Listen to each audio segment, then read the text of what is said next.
Where the old world whispers, truth walks in shadows. The night is never truly empty. There are stories that travel in the dark like weather shifting through alleys, drifting across highways, curling beneath doors as though searching for breath. Some say these tales are only modern inventions, but folklore never dies. It only changes its mask. I have walked through many places where memory clings like frost, and I have felt stories gathering at my heels. Hungry, patient, waiting for a listener, unprepared for what listening truly means. Tonight, I speak of 5 legends that do not stay where they were born.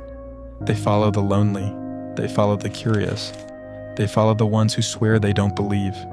So settle your breath, hold your pulse steady, and listen carefully, for these are the tales that walk behind you, long after the telling ends. The first legend is known as the Vanishing Hitchhiker, and it begins as softly as a thumb raised beside the road, a pale girl in a white dress, hair clinging to her cheeks, eyes emptied of everything except the glitter of passing headlights. Travelers swear they saw her shivering at the roadside, a lost soul in need. Their compassion becomes the doorway. They invite her in, and the car fills with the scent of rain-soaked earth, as though she has brought a storm with her. She speaks little, if at all. Sometimes she gives an address, sometimes only a trembling gesture toward the dark ahead. But always, always. The vanishing hitchhiker vanishes before the journey ends. Some say she is the echo of a girl who died waiting for a ride home. Others insist she is a warning, a whisper of fate, reminding us how easily life slips from warm hands into cold memory. And sometimes drivers report something stranger, a damp handprint left on the window, on the inside. If the vanishing hitchhiker is sorrow, then the next legend is hunger. A hunger shaped like a child. This is the tale of the black-eyed children. They come in pairs, always pairs. Small silhouettes beneath street lamps are knocking at your door just as the world slides into midnight. Their voices are flat, rehearsed, too calm. Let us in. We need help. We can't come in unless you invite us. Their eyes. Their eyes are the void made manifest. Deep, glossy pools where no iris lives. Only the suffocating blackness of something that remembers your fear. People who let them in speak of strange illnesses, of nightmares where they wake unable to scream. Some swear the children stood over them, black eyes gleaming as though studying the fragile boundary between breath and silence. Whether demon, spirit, or cosmic orphan, the truth remains unchanged. The black-eyed children do not seek your home. They seek permission to enter your soul. The next story is known as The Licked Hand, a tale older than the suburbs that carry it, older even than the street lamps that pretend to keep the dark at bay. It begins with a girl left alone for the night, her only companion, a loyal dog curled beneath her bed, warm and familiar as the storm that prowled outside clawed at the windows. Whenever fear tightened around her throat, she reached down and the creature licked her hand with a comforting, wet brush. It grounded her, it soothed her. It reminded her she was not alone. But the night stretched long, too long, and the licking grew slower, more deliberate, as though savoring her reassurance. When dawn finally arrived, she rose and followed a trail of crimson droplets down the hall.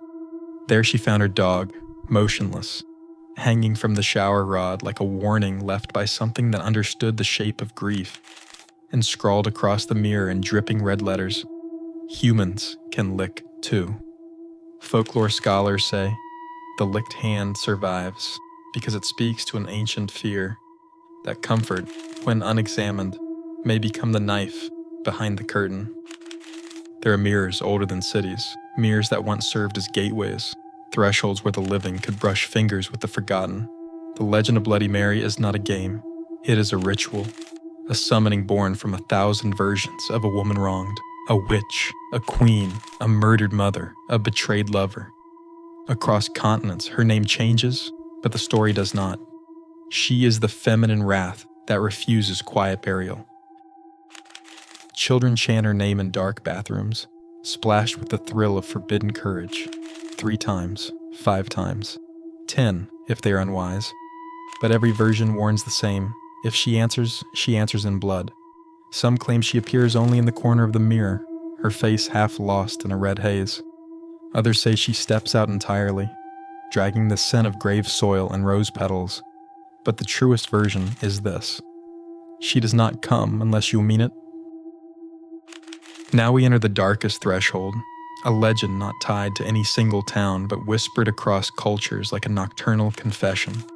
The shadow person, not ghost, not demon, not memory, but something older, a watcher that steps between worlds with no eyes, no mouth, no features, except the outline of a man, carved from living dusk. He appears at the foot of the bed, where consciousness frays into dreaming. Victims describe feeling pinned beneath their own fear, paralyzed, breath trapped like a bird beating against the ribcage. Some say the shadow leans close enough to hear your thoughts. Some say it reaches toward your chest, as though searching for the warmest part of you, the part light has not yet claimed. And some insist the shadow follows those who have broken their fate, hovering like a cosmic correction, waiting to be enforced. In folklore, he is the living embodiment of consequence, the shape of everything we refuse to face until it stands at our bedside. You may ask why these legends linger, why they cross towns, generations, continents, as if tethered not to place but to people. The hitchhiker who vanishes, the children with void black eyes, the comforting lick that hides a crimson truth, the mirror queen who answers only the bold, the shadow that watches the sleeping soul. 5 separate stories, yet one shared pulse.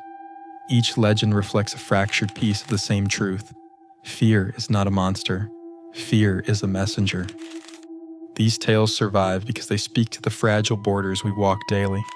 The border between compassion and danger, between innocence and invitation, between what we trust and what we should never trust, between reflection and entity, between waking and the abyss.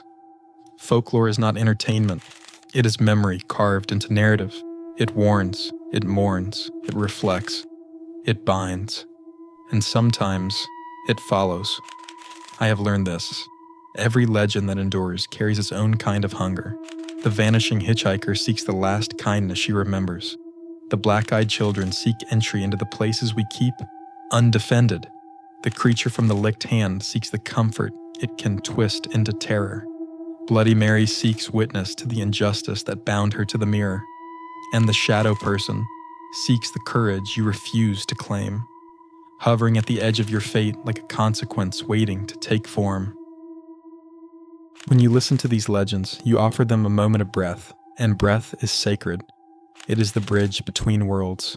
So do not be surprised if, after hearing them, you walk a little slower in the dark, if you glance twice at the mirror, if you keep your doors locked even when you feel safe, if your dreams ripple with figures that do not belong.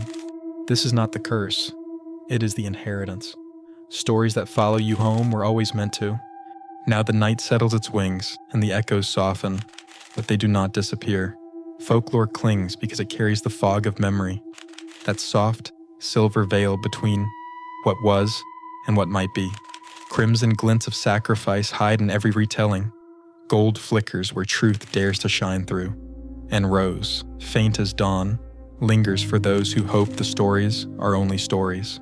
But you and I know better. Legends are not bound by fact. They are bound by belief, by repetition, by the hush of a listener leaning close.